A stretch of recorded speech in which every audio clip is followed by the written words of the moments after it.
Alright, so I had this brilliant idea, right? For one glorious, champagne-soaked day, I would shed my humble existence and become ultra-rich. Imagine the Instagram posts, the fancy dinners, the darling, just pop it on my card energy. I figured, how hard could it be? Just walk around with an air of sophisticated nonchalance, maybe squint a bit, and suddenly I'm a billionaire. My brain genuinely believed this was going to be an easy, breezy, beautiful, millionaire cover story. Oh, past me, you sweet summer child. You had no idea the chaos you were about to unleash. First hurdle, the wardrobe. You can't be rich in sweatpants, apparently. So, I cobbled together what I thought was a rich person outfit.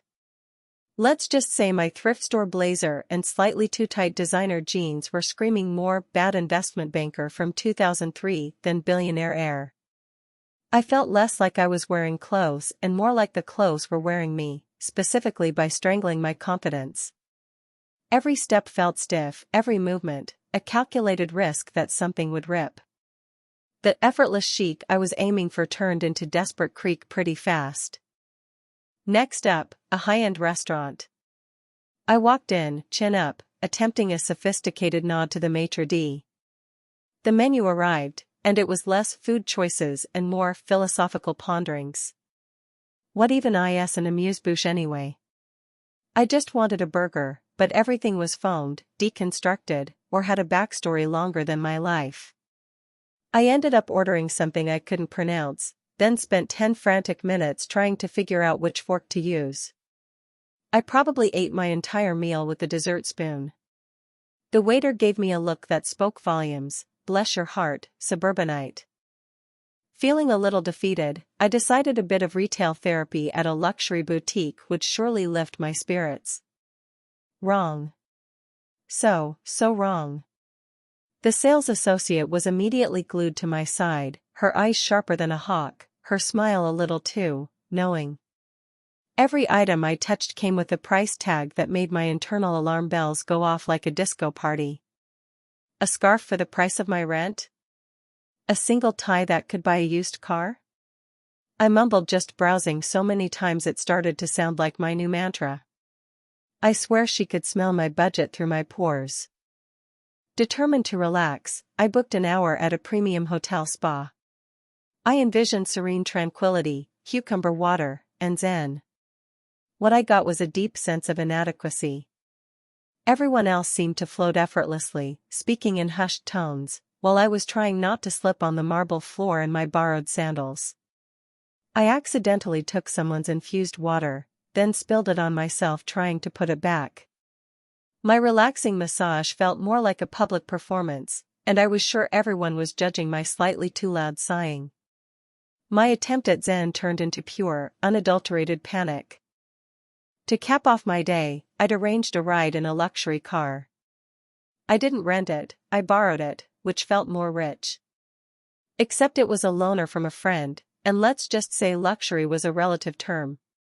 The GPS spoke with an oddly aggressive tone, the heated seats were stuck on maximum, and I spent 20 minutes trying to figure out how to put it in reverse.